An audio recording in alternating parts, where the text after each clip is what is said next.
Ignition sequence start. 6, 5, 4, 3.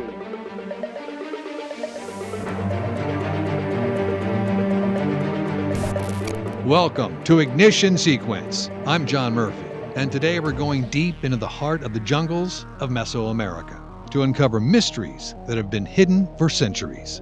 Our guest, Dr. Ivan Šprajc, has been called the modern-day Indiana Jones, but his work goes far beyond fiction. As one of the world's leading archaeologists and explorers, Ivan has uncovered lost cities and ancient Mayan civilizations, revealing secrets about the people who built them, their connection to the stars, and how they shape the landscape. In this episode, we'll explore his extraordinary adventures, from hacking through dense jungles with nothing but a machete, to using cutting-edge LiDAR technology to unearth structures hidden beneath a canopy. Ivan's discoveries challenge what we know about the Maya, their knowledge of the cosmos, and how ancient societies thrived in some of the world's most challenging environments. Ivan, I'm really curious about one thing. The Guardian newspaper has called you the modern-day Indiana Jones, which I think is wonderful. But is that dismissive to you, or is that kind of fun to be identified as this iconic, film character? Well, I think it's kind of fun. Although I've said sometimes that this comparison is upside down. Indiana Jones is a fictional character, and we are real. Indiana Jones was a character actually made on the basis of some real archaeologists in the first half of the 20th century. So actually, he is like us, not we are like him. Well, this is a very interesting topic, but I guess my very first question is, what was your interest? How did your spark for archaeology develop growing up in Slovenia? Well, I think it all started when I was still a schoolboy. I was interested in many things. I read a lot. And when I was about to study the university studies, I wasn't sure if I wanted archaeology or anthropology or astronomy or even agronomy. Well, then I decided to study archaeology. I obtained a degree here in Ljubljana. And that's how the whole story began.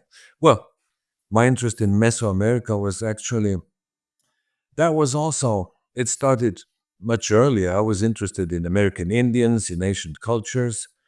And then I had the opportunity to apply for a scholarship in Mexico. That was still Yugoslavia. And Yugoslavia had agreements for student exchange with many countries all over the world. And one of them was Mexico. So I applied for that scholarship. I obtained it. And then I made this master's studies in Mexico. And eventually I got a job at the National Institute of Anthropology and History. So that's roughly what happened.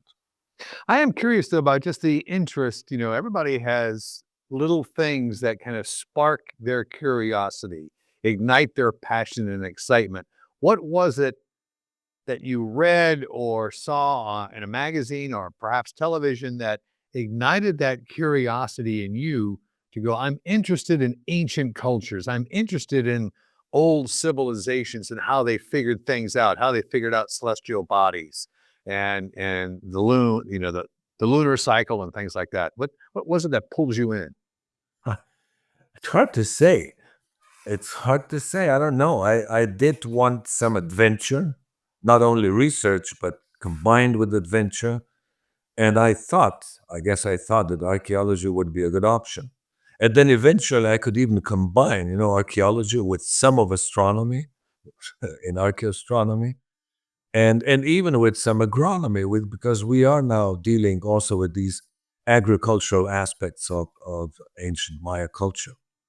But I don't really know if there was any particular spark.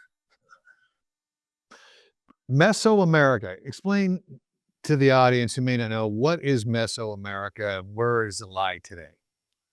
Oh, Mesoamerica is a term that has been in use more than half a century. Mesoamerica was defined by German historian and anthropologist Paul Kirchhoff with his famous article published in 1943.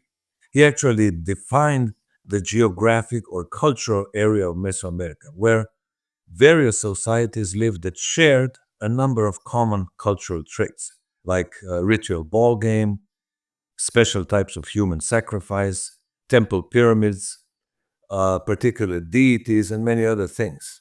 So Mesoamerica is a very useful term. It corresponds more or less to the central and southern part of modern Mexico and northern part of Central America. So it doesn't overlap with this geographic term, which is Middle America or Central America. That's why we use it. And since there were various peoples there, they even spoke many different languages, at least three major linguistic groups. But there were many similarities, at least since the second millennium BCE onwards. So that's more or less Mesoamerica. And do we know how the Mayan people got there? Now, you talk about there's a pre-civilization of the Mayans, the Olmecs. Yes. Do we know how the Mayans got to where they are? Oh, they were just one. First of all, what we nowadays call the Maya is a collective term for many different people, which did share many cultural traits, but they were never united in a single state. And that term actually didn't exist when they were there. The term Maya is originally a linguistic term. That's how the language of the northern part of the people who lived and still live in the northern part of the Yucatán Peninsula, that's how they called their own language. And that's what the Spanish, when they came there, heard from the people, that they speak Mayatán, which is the language Maya. And that's how the northern Maya still called their language. And it was only about, like in the 19th century, that this term started to be used for these various peoples which lived in what is now Guatemala, Southern Highlands, Chiapas in Mexico, and the Yucatan Peninsula, which were all Mesoamericans, but they did share some other common cultural characteristics. So how they came there? Well, those people all actually started moving from Asia over the Bering Strait, which was actually a bridge connecting in the last ice age, northeastern part of Asia and northwestern part of North America, where now Alaska is. So people started moving at least some 20,000 years ago, and they eventually spread down to South America. And so the Maya, what we call the Maya, is actually just one of those peoples that came from Asia many millennia ago. And their culture evolved, developed there. It was not brought from elsewhere, like the Olmec. And when you talk about the Maya, you say that there's different, cultures within the term Maya, many different civilizations. Is that similar like to the American indigenous people? You may have Cherokee, you may have Arapaho, you may have Sioux Indians. There are Native American indigenous people known as Indians, but their cultures and their ways and their functions are all completely kind of different, and they have their own language. Right. I think it's kind of similar. Although North America is a much bigger territory, so you have greater variations there. You have peoples like Natchez or Cherokee, which were much more developed culturally, technologically than Ute, for example, or those Californian Indians. So the differences in North America, were much greater than in the Maya area. So you are very well known for discovering lost Maya cultures or Mayan cities, especially in the Yucatan Peninsula.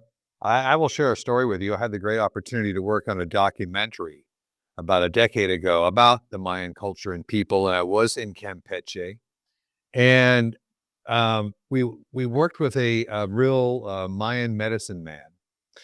Now, they said that this Mayan man was in his 70s. He looked like he was maybe 45 or 50 years old. I mean, he looked really youthful, very fit, very strong. And he took us all out into the jungle, this dense jungle, as you know, is the Campeche area. And it was a land of medicine. It was a giant medicine cabinet.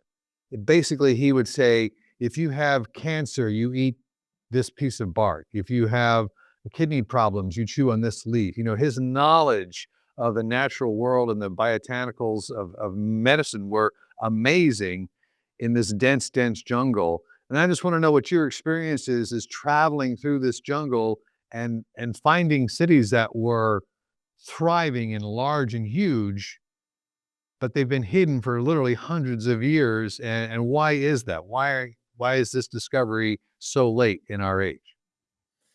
Well, because where we have been working is the central part of the Yucatan Peninsula, or southeastern part of the Mexican federal state of Campeche. This is now practically all of this area. Most of this area is now belongs to natural reserves, which are protected natural parks. So they are completely uninhabited, overgrown with jungle. So it's not easy to get there. I think this is the only reason that so few people got there. Well, I must say that our predecessor in the 1930s, American archaeologist Carl Rupert directed 4 expeditions into that area. And then he published a wonderful book in 1943. But in that monograph, he says himself that they recorded and described only a few of the largest sites. So there was a lot to discover still. And afterwards, practically nobody went there. And I can't figure out other reason than this difficult access. And how difficult is this jungle? Now, I do know that one of the most dense jungles that's been talked about in the last few years because of migration issues is the Darien Gap, which is that natural thick jungle area between Panama and Colombia that separates North and South America. And they say it's a very vast, vital jungle to not only separate the continents, but separates pathogens and disease and animal wildlife and all kinds of things. Is the Yucatan Peninsula in this area, is it just as dense and just as uninhabitable as this Darien Gap? Well, I don't know the Darien Gap, so I can't really answer this question. It is, of course, it is jungle. It is a difficult jungle because, the whole Yucatan Peninsula is limestone clay. So it's a karstic environment, which means that in the interior of the Yucatan Peninsula, there are no permanent water streams. It's not like Amazonian jungle, which is a bountiful environment. So that was, since there are no permanent water streams, currents, and the underground water table is like 80 or more meters in depth, it was inaccessible with simple technology. So the only sources of fresh water in the area where we work are small lakelets, which are called aguadas. But these also normally dry up in the dry season, which lasts like from December, January to June. And that's why all these aguadas, all of them, practically all of them, what we have found and what our colleagues have found, all of them have been modified. The grounds, the bottom of these aguadas were made more impermeable with flat stones or even with ceramic sherds so that they could maintain water through the dry season. So it was a difficult environment, not comparable to what one normally envisions, like a jungle. And why do you think, if it was so hard and so challenging, what do you think made this culture, these Maya, move there and build these huge cities? I mean, it seems like a huge undertaking. It just seems like you go into the jungle, you whack with machetes and things for a couple of days, and then you go, this is ridiculous. Let's go back to the coast. Let's get out of here. Yeah. What do you think drove this people and this civilization 1,200 years ago or more to try and inhabit this area? Well, what we think is that at that time when they were in there, back in the coast, it was already too populated. Because we know that the population grew initially, particularly in the more fertile regions of Mesoamerica, where the agriculture actually originated, and along the coasts. because the coasts enabled both agriculture, and there were also streams there pouring out, and there was fishing was possible. So we know that the coasts of Yucatan Peninsula were also inhabited relatively early. But then a problem came out. Now either we fight or someone will emigrate. So some of these people had to colonize step by step the interior. And when they did that, eventually they had to adapt to their difficult environment. And that was only possible with a complex social and political organization. Because if you have to enlarge aguadas or make some drying channels, canals, terraces for agriculture and stuff like that, this is difficult to achieve in an egalitarian society. And so that's how the states actually became so powerful there. If you have a central power coordinating these works, then the people will also say, okay, this guy knows how to handle things. So let's let him some privileges for that. That's what we think currently. How actually the civilizations originated not only in this area, but in many parts of the world, independently. It's fascinating. Tell us about your experience of going into this jungle. Did I hear the number correctly? You kind of hacked your way in for about 34, 35 miles or 60 kilometers or so, just in this raw jungle to find these lost cities? Well, it's exciting, of course. I must say that in the first season, we started this work back in 1996, when I was still a researcher at the National Institute of Anthropology and History in Mexico. Because there was an objective of the Institute that certain parts of the Republic, which were little known from the archaeological point of view, should be surveyed. So one of them was this central part of the Yucatan Peninsula. And I applied for that, and we started in a very sparsely settled area which extends along the border with Belize, along the border between the Mexican state of Campeche and Belize. So they're the local people. They obviously know where the ruins are. They took us there. And then we moved westward to what is now the Calakmul Biosphere Reserve, which is completely uninhabited. And it was founded in 1989. Well, there it was tougher because the people who used to work there were either dead or too old to accompany us. So we did find some informants, but later we started relying on remote sensing. First on aerial photographs, and then on satellite imagery, which didn't help much, and more recently on LiDAR technology. So when we go there, we are not just rambling around like blind men. We know where we want to go, where there's something suspicious that either we were told by some people or we see it on imagery, on aerial images, or on LiDAR imagery. So that's where we go. And then we try to find these ancient trails, ancient dirt roads that used to be in use by log workers, by chicleros, those collectors of the sap of a special tree. That sap was used and is still used for producing chewing gum. That was I think, the most important economic activity in the first half of the 20th century. That's how Karl Rupert worked with chicleros. They knew where the ruins were and they took it there. Now, chicle production is almost dead, so we don't have that. But we can see on these aerial photographs these ancient trails, which are now all overgrown, but they can still be seen. So we have to reopen that to approach with our vehicles as far as possible. And then, yes, we have to hack through the jungle with machetes and on foot. And how long did it take you to do that? Oh, it depends. There were occasions that it took us weeks to get to some place. We were just opening a trail and going back to the camp where there was some water, and again opening a trail and then moving the camp, and finally we reached the site that we were looking for. And that is, of course, a very exciting experience, particularly if it happened after days or weeks of hacking through the jungle. And if we find something monumental or perhaps even a hieroglyphic inscription, it's a big satisfaction. Like always, the greater the effort, the greater the satisfaction in any pursuit, in any endeavor. Yeah. You mentioned LiDAR technology and using technology to kind of find where you had to go.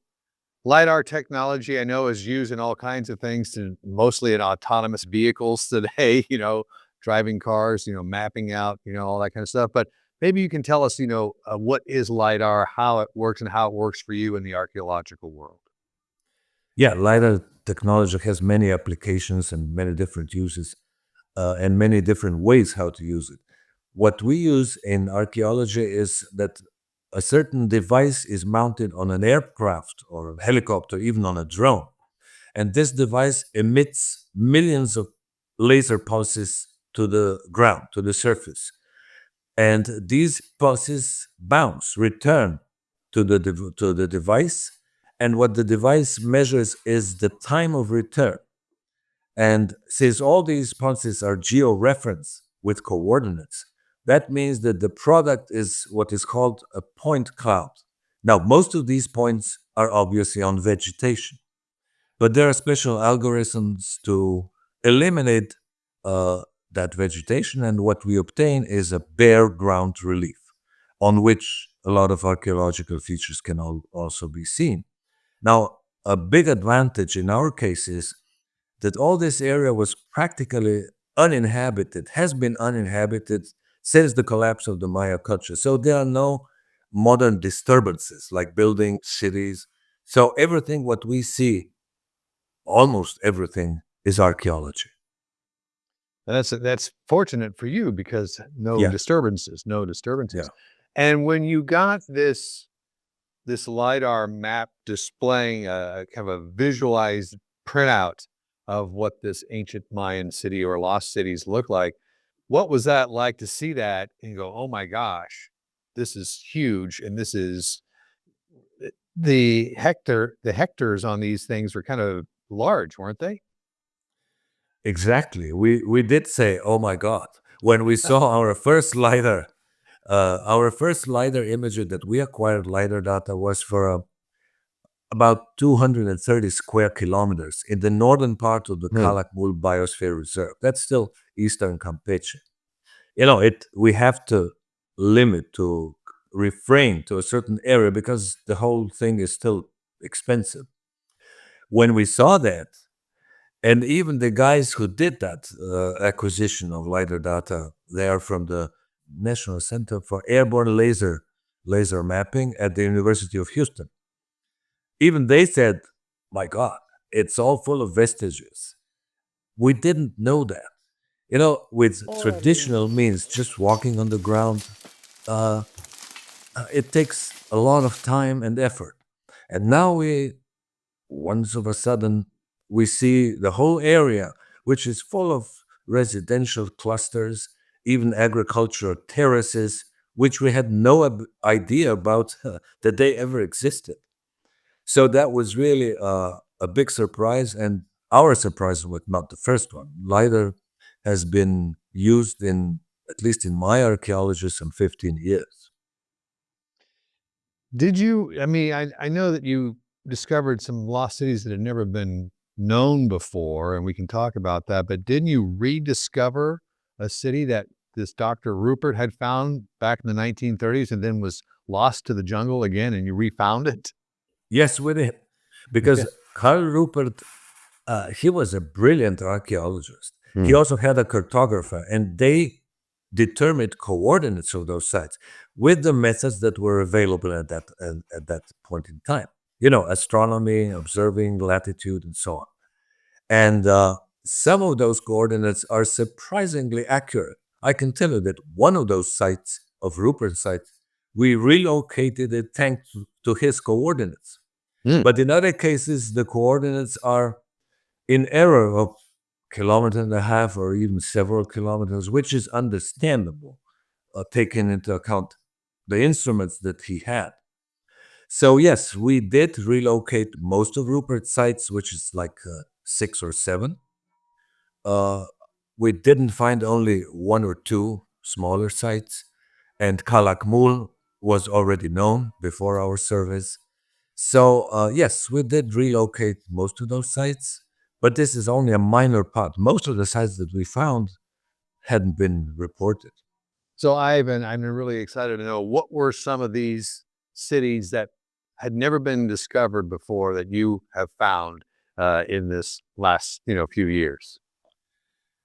Well, one of my first big surprises was the site of Los Alacranes, which we found back in 1996 Hmm. in the extreme southeastern part of the Mexican state of Campeche, which is sparsely settled. So people knew about the site and they took us there.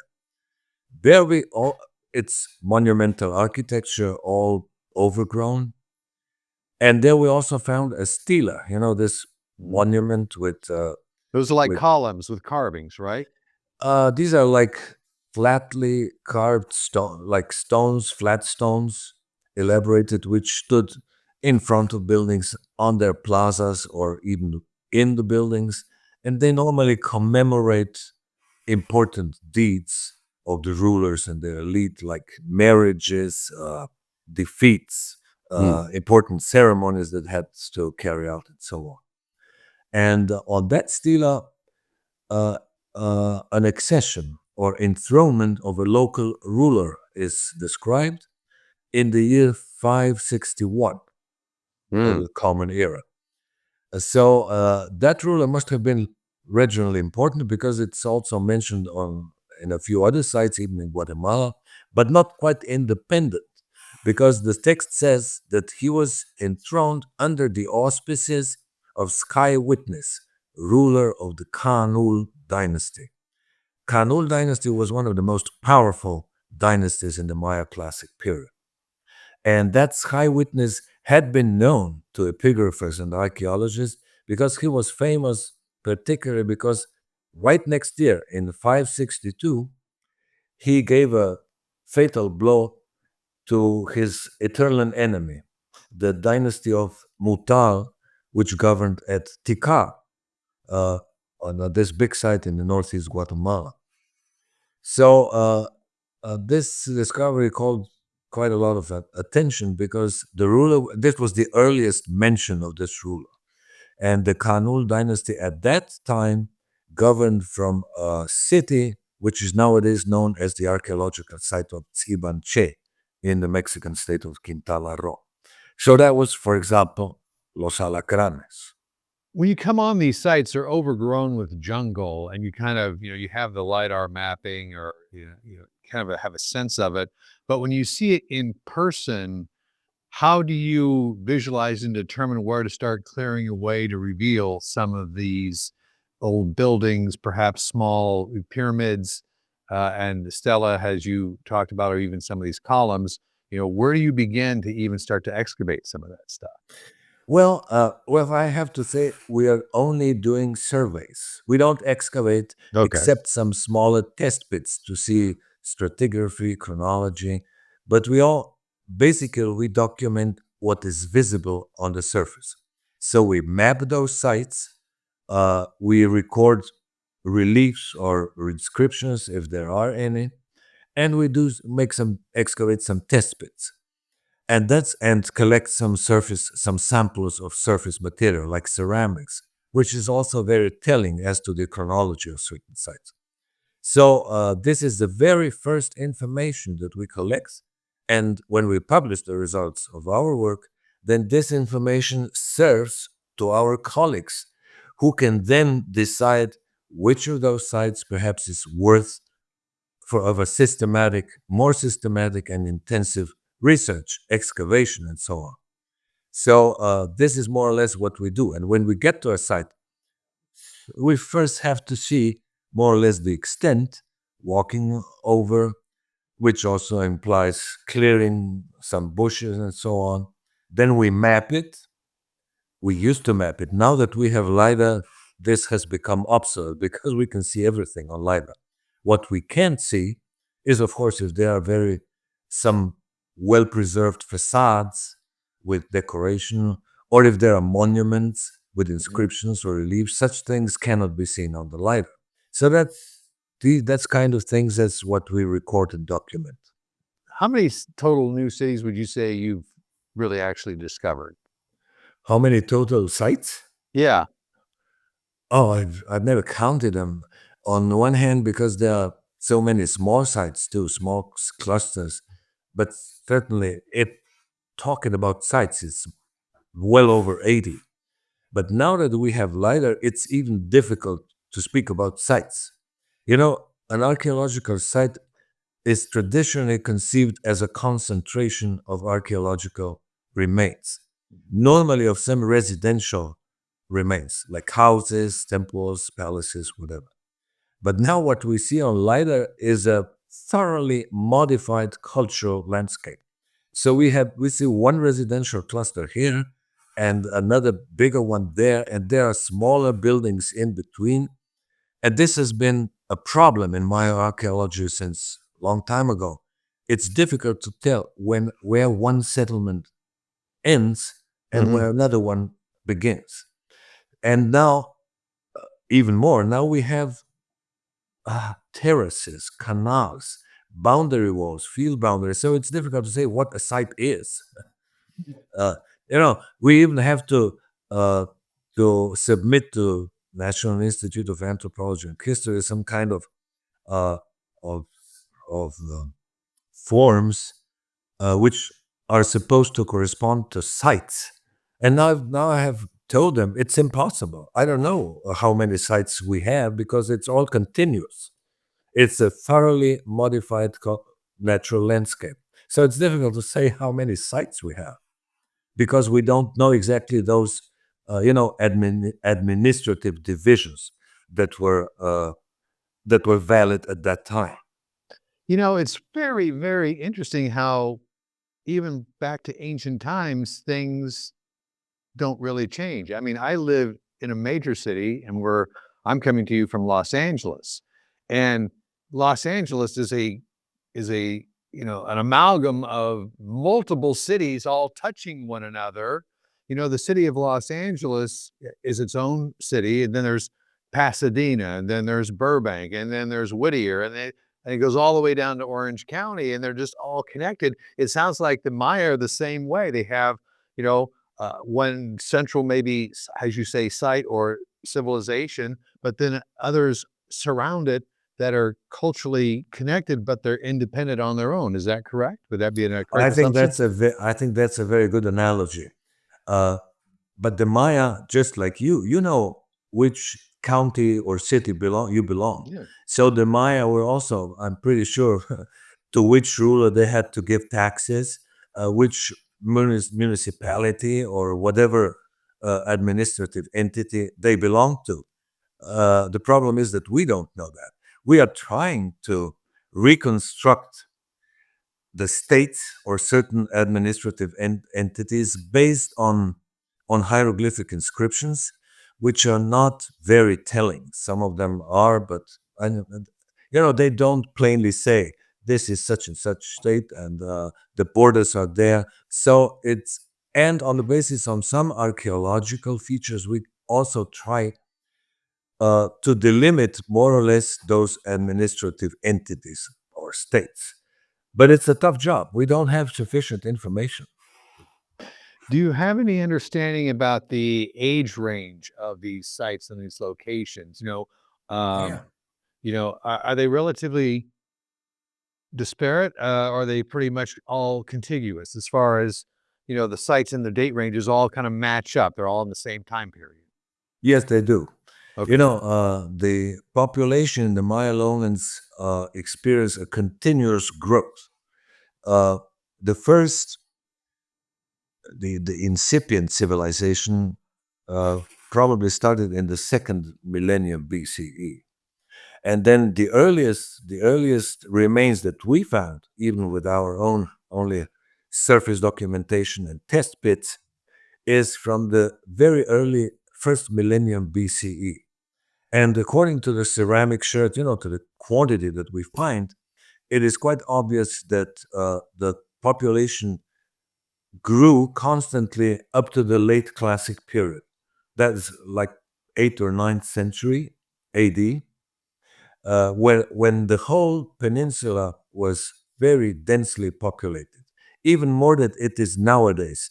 Of course, with the exception of these big urban centers like Merida, Cancun, Campeche, and so on. But rural hinterlands were more densely settled than they are nowadays. So that's what we find. This is not what we found. We knew that before.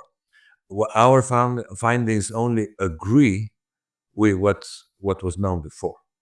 We can tell that because we have these ceramics, which is chronologically sensitive. And of course, the inscriptions and dates on the inscriptions. Does it ever get old? Do you ever get bored and go, here's another Mayan town we cut through in the jungle. It looks just exactly the same as the other one, or is it always exciting? No, you're right. Yeah. I mean, after so many years, it does sometimes gets boring, particularly if we don't find something spectacular, which happened this year. We didn't find anything spectacular. Yes, of course, the excitement was much greater in those first years. Of all the sites that you've discovered that have been lost to the ancient times, which one has been your most exciting and thrilling one to come upon, and why was it that way? Well, that's quite a common question, which I can never answer, because the many sites are important and were producing a lot of excitement, because each of the site has something interesting. Oshpemul, Los Alacranes, I mentioned Los Alacranes because of that ruler. Oshpemul, which we found that was one of Rupert's sites that we found in 2004, exactly 70 years after Rupert's finding, was interesting because Rupert didn't record all the monuments. There's plenty of monuments there with inscriptions that we can now read. I'm not an epigrapher, but my colleagues could read that. So the dates on those stelae all fall in a span of 100 years, from 730 to 830. And it is now clear that that was the period when Calakmul, one of the biggest powers in the Maya lowlands, declined because of the defeat in the hands of Tikal. That was a revenge, in the late 7th century and then in mid 8th century. So some other smaller polities, which had been under the sway of Calakmul, took advantage of that vacuum in power, and they flourished. And that was Oshpemul. That was most likely Chactun, where we also found stelae with the dates falling in the first half of the 8th century. And Chactun was also interesting because it has a number of uncommon features which we didn't know from the Maya era. There's a stela with stucco reliefs on it. There's an inscription with a date, and the glyphs are actually in stucco. They are not carved. That was unique. So what we are finding is that the Maya culture was in a way uniform, but there was a lot of regional variations. So, for example, that's what we found now at Okomtun too. No inscriptions, only one monument, reused, and some big stone blocks and a lot of stone columns, but no other inscriptions. So they were kind of illiterate. Each site has something peculiar, something special. Well, I want to focus in on that point and drill down on that a little bit. In discovering these sites and all the variations of these sites, do you sense a disparity in cultures that were rich and educated and informed, and other sites there's lack of education, basic, survival, but without the degree of sophistication as other sites? Absolutely. We do. I'm sure you know Palenque, or those sites in the southern Maya lowlands with those splendidly carved reliefs and a lot of fine sculpture. We don't find such things there. So Chactun has one beautiful stela and a few other monuments, and but the quality of that sculptural relief is patently lower, and the sheer quantity of those sculpture or monuments. So yes, definitely there were notable differences in, however you want to call it, education or level of sophistication in arts, in achievements. What we do find is astronomical orientations are all over the place and the same pattern. That's interesting. Yes, that's the next thing I wanted to talk to you about is the archaeoastronomy aspect of it and their fascination with the celestial bodies and how that played into their daily lives. And what do we know about, how it all ties together? Oh, astronomy is actually one of the oldest, if not the oldest, exact science of the humanity because of its practical utility. Astronomical knowledge, the acquaintance with celestial cycles allows us to orient in space and in time. And that became, particularly orientation in time, became particularly important with the origin of agriculture because this uh, way of life requires scheduling of certain activities in the yearly cycle. So astronomy was important all over the place in many ancient civilizations, I think in all of them. So Mesoamerica is only one example of the same thing. And of the practical uses of astronomy. But of course, if you have a stratified, complex society, then some people like priests, the elite, can dedicate a lot of time to observations. They don't need to work in the fields. So I'm sure that these people were also simply interested in what was going on for scientific purposes. I mean, we can't speak about science in those times because everything was combined with ritual and ceremony. But I'm sure that all those that did have time were not trying to only serve the people, but were also exploring the world because of their curiosity. But of course, they had to serve the elites and the people. So most of astronomy was useful. But that does lead me to the question of what is it about all these ancient cultures, Egyptian, Maya, Aztec, but the pyramid? What is it about the pyramid that they all gravitated towards to honor these celestial bodies, sacrifices, do the sun alignments and everything else? What is it about the pyramid, do you think, that attracted all these cultures? Well, you mentioned sacrifices, which is already conceptual world. I think this is because human mind works the same way all over the place. The other thing about the pyramids, other archaeologists, much better than I am, had said already, you know, when you try to build something monumental, which happens in the early states, when the rulers want to demonstrate that they have power, they demonstrate that with showing that people accumulate something, that they build something. And if they do that with simple technology, you will always get some pyramidal structure. You know, it might be of rectangular ground layout or a round one. We also have conical pyramids. So this is probably the result of simple technology all over the world, wherever some kind of complex stratified societies emerges. We don't have pyramids in simple hunters and gatherers. Well, this is the most simple, the simplest explanation, which is not mine, but I believe it. Yeah. So, Ivan, how does the architecture and alignment of these various Mayan cities and sites reveal their astronomical knowledge and/or connection? Well, this aspect of archaeoastronomy is relatively recent. Serious studies started only in the 1970s.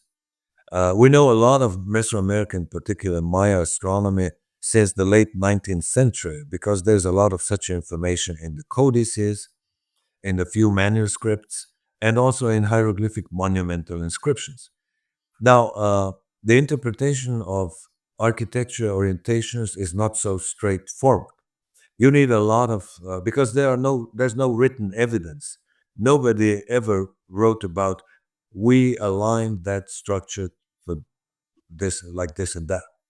So in recent years, I've measured hundreds of orientations all over Mesoamerica, including the Maya era, and it turns out that most of them refer to sunrises and sunsets on certain agriculturally important dates.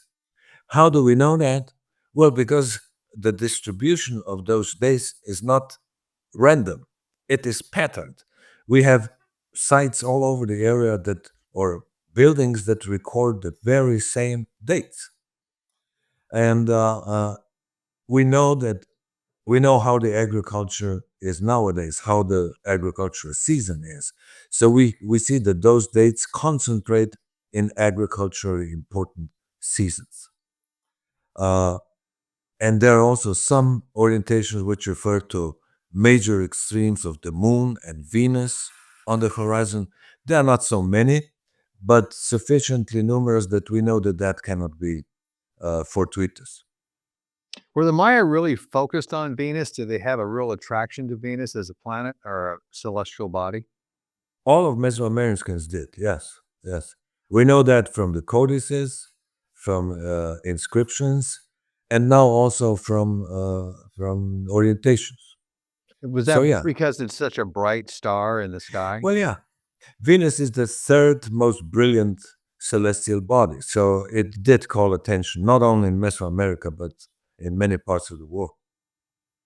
When you see a site like Chichen Itza, which is, just mind blowing to if you've never been there, you really have to go. I just encourage people to take these journeys to see these ancient cultures and these ancient places.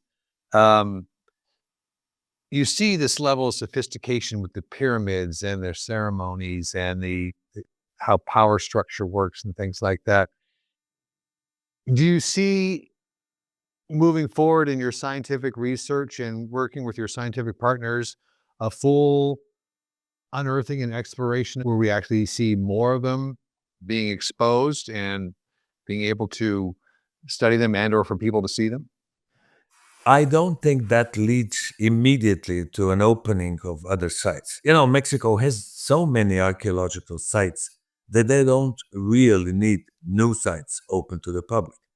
So, an additional problem is that the sites that we now reported and explored are so remote that it's difficult to get there. If you want to open a site to a general public, then you have to explore it. Excavations, which normally take years, restoration of all those buildings and all the infrastructure, a good road and guards and the whole infrastructure needed for that site to be exhibited. So I don't see that any of those sites would be open to the public in the immediate future. Getting back to the astronomical knowledge of the Maya at the time, how do they use that in informing and creating calendars? And what kind of calendar do they have? And was it similar to the calendar that we know today of a 365-day yearly cycle? In a way, it was, yes. All over Mesoamerica, two basic calendrical cycles were in use. One was a 365-day year, which is actually the one that we use, or the ancient Egyptians used, with one difference that they didn't use any intercalation system, no correction system that would be similar to our leap years.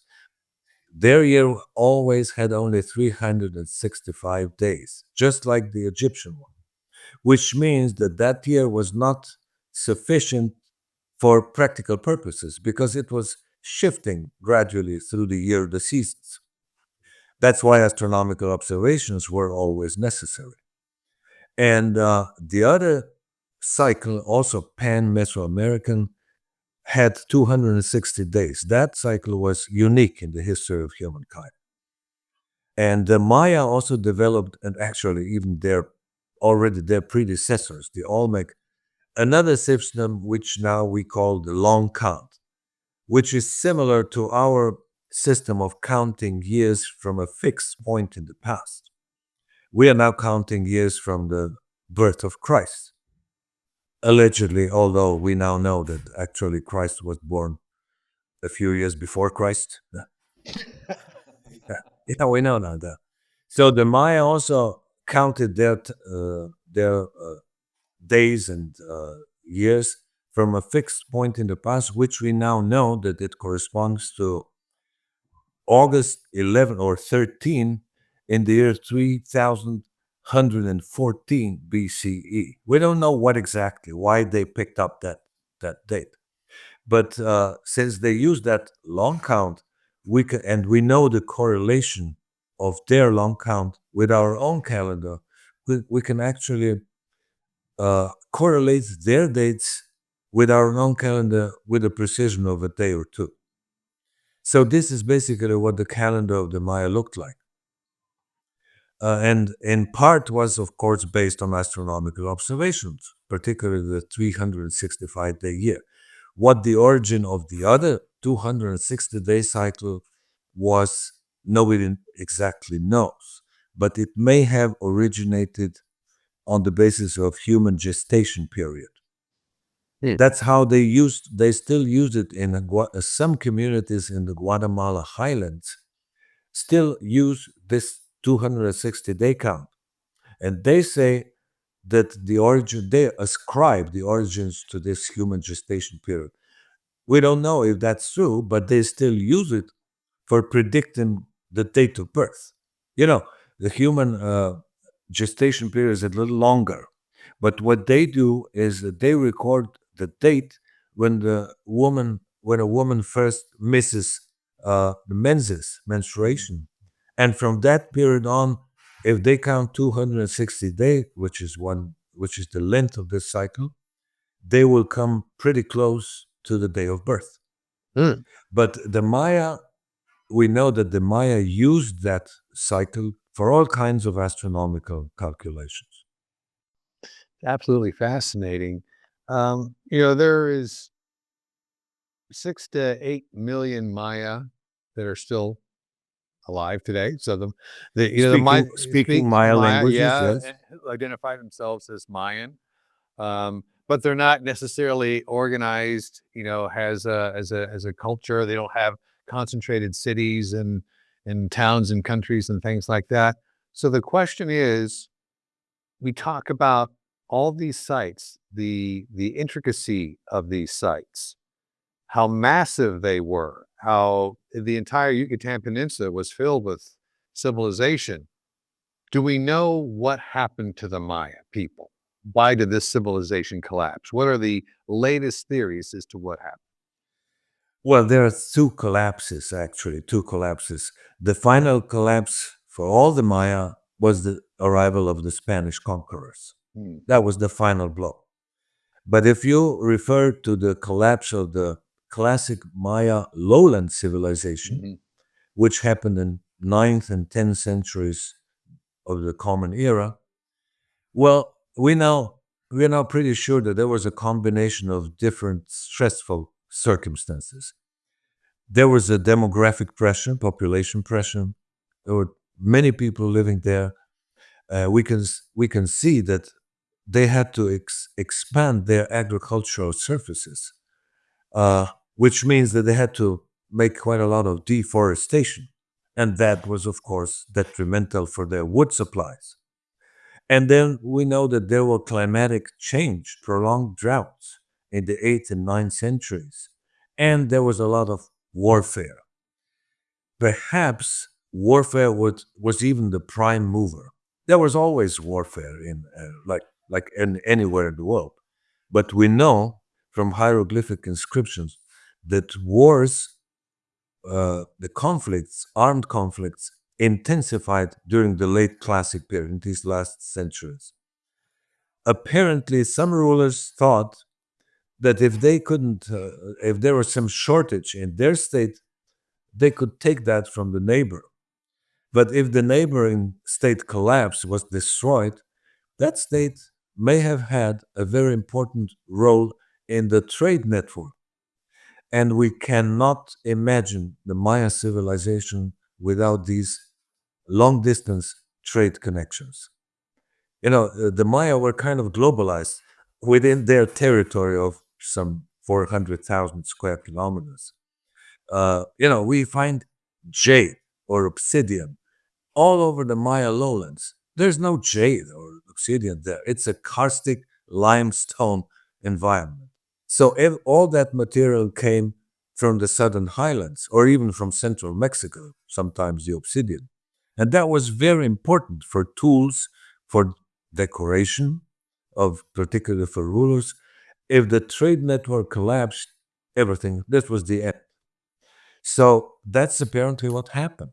We don't know exactly the sequence of events, which were prime movers of that. But all these stressful circumstances definitely contributed to to the end of the lowland civilization in the central and southern Yucatan Peninsula. But along the coast and on the north, the Maya survived, actually up to the Spanish conquest, because there the trade could be reorganized. We know that all the post-classic trade routes were along the coast. There was a lot of trade posts located along the coast of the Yucatan Peninsula. But in the interior, when the Spaniards came there were very few small communities living there without any traces of the previous splendor. Nobody built pyramids anymore, nothing like that. So it was a big disaster in that part of the lowlands. And we more or less know what happened. But what contributed to that? We don't know exactly what the sequence of events was. And perhaps the processes were not quite the same all over the lowlands.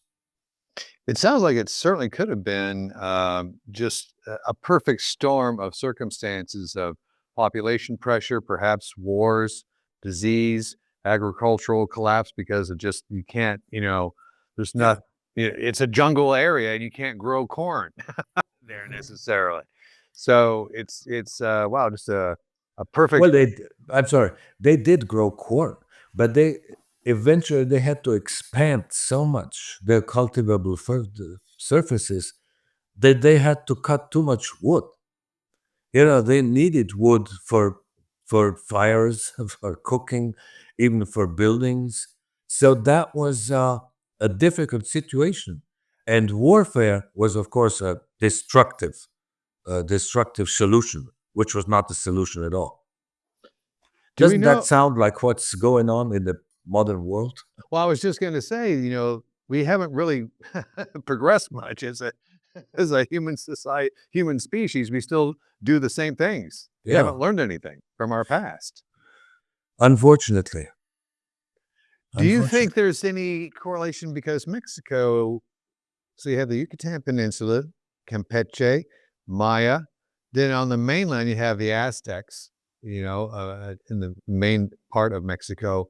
Do we know if the two, cultures or civilizations ever crossed paths with each other?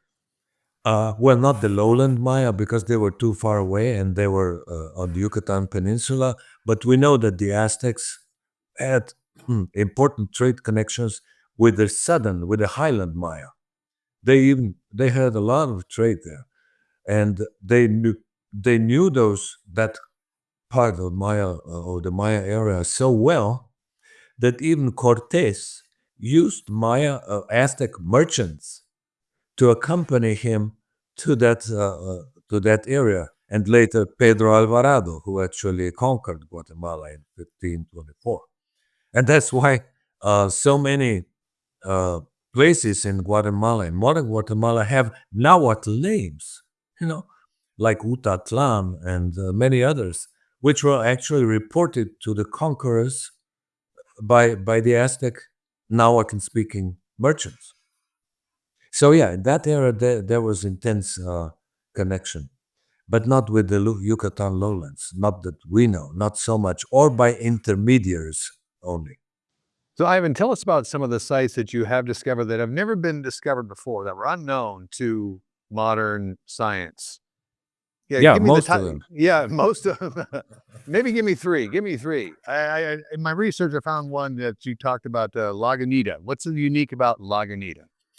Lagunita actually was not our site. We didn't get there first. There was an American probably two American archaeologists that were there already, but they never published that.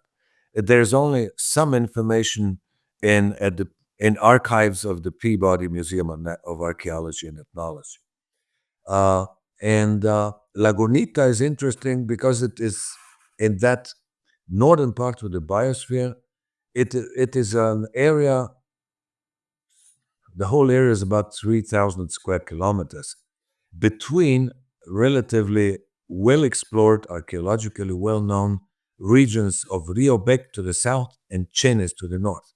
But in between, nothing was known. That's where we ordered those LiDAR data. And we found Lagunita on the basis of aerial photographs, just like Chaktung and Tamchen, which is another site in that area.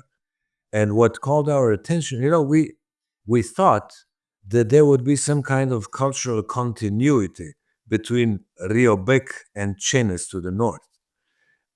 We did find some, but on the other hand, there were so many unusual, peculiar features that's why we then ordered LiDAR data to explore the area more thoroughly, also the surroundings. Earlier we talked about the use of LiDAR technology being so helpful in mapping out and revealing these sites to you so you can go explore them and retrieve all kinds of information. Is this technology being used in other discoveries, recent discoveries of civilizations along the Amazon and in other, areas of Central America and Mexico? Can it possibly tell us a bigger story that all these civilizations during the same period of time in our history are somehow connected the way we are globally connected today? I don't think there was direct relations. There were direct relations. We know that South America and North America did have some connections, so to say. Even in the early periods, probably the earliest ceramics was brought to Mesoamerica from the northwest coast of South America because there are similarities. And there's early ceramics in Ecuador, and then early ceramics in the Acapulco area on the Pacific coast of Mexico.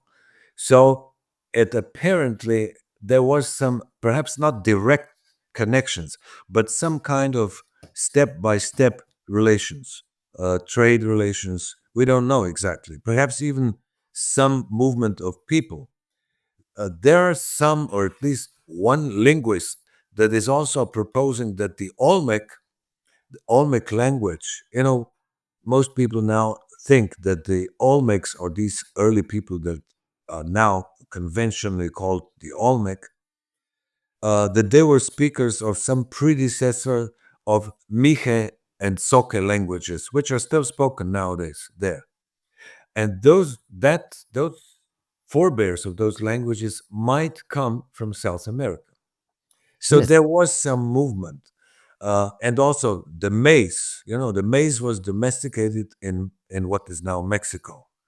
But then it moved southward and it was improved. And then several thousand years ago, this improved maize came back to Mesoamerica. So there was constant movement of people, idea, goods, but I don't think that there was such a direct relationship between what was going on in the Amazon and in Mesoamerica, culturally speaking. There were simply, we don't see so many similarities. Often people are thinking that, the human groups just cannot invent the same things in different areas. Well, they do. American continent is one of the best proofs of this physiological and psychological unity of humankind, because human being in similar circumstances reacts to similar challenges in the same in the similar way. So we have agriculture independently invented all over the world, and not all over, in many parts of the world. We have similar technological developments, even ideas, even concepts are similar. That's perhaps at least for me, this is the most fascinating thing. Obviously, there are differences between different parts of the world because environmental circumstances are never the same here and there. But it's amazing how similar humanity is all over the world. Of course, we are speaking about societies. We're talking about the societies at more or less the same level of cultural development. Do you like what you do? Obviously, you do. What is exciting you about the future, and what do you hope to do in the future? Well, I think if we can, we will. There are still some blank areas in the central Yucatan Peninsula where we've been working during the last 2 years, and we are planning to continue that work as far as, well, the health allows and financial resources. This is not an easy question, but the plans are such, yes. And what would your advice be to someone who's young, listening to this podcast, who's science-minded, science-curious, about jumping into this field of study, and what's the pros and cons of being an archaeologist? Well, I would say that if you want to pursue archaeology, you really need to be passionate, to be enthusiastic, because it's difficult. It's a job not always very much respected because we are often an obstacle to modern development. There's not much money in that, so you really need to be enthusiastic, to want to learn that. And I often say to my students, if you really want to do archaeology, you have to be the best. There are small chances that you will be the best, but if you don't have that ambition, if you don't strive to be the best, then you'd better find another career. So you've been doing this for a long time. You're a PhD, you're an expert in what you do. But what are you still curious about, and what keeps you up at night that kind of like works in your brain? Archaeology, as some archaeologists have said, is an excruciatingly slow and painfully deficient endeavor. We are slowly piecing together a mosaic of very deficient knowledge. There are always problems, questions that we don't know. I think it's like any science. We are always trying to understand more. So, I mean, there's a lot of work to do still. You're known as the modern day Indiana Jones. What's your favorite Indiana Jones movie? Which one? Oh, the first one? Very good. Very good. Oh. Well, Ivan, it's been wonderful talking with you. Congratulations on all your discoveries and sharing them with the world, sharing them with us on our podcast today. And I hope to speak with you in the future, and the best of luck with all of your explorations. Thank you very much. It's been a big pleasure, and thank you for your interest. Ignition Sequence is produced by Accelerator Media, a nonprofit organization dedicated to inspiring a lifelong pursuit of knowledge. Join us every week as we dive into the science, the stories, and the extraordinary journeys that challenge our understanding of the world. Subscribe now and ignite your curiosity with us. Ignition Sequence. Listen, learn, repeat.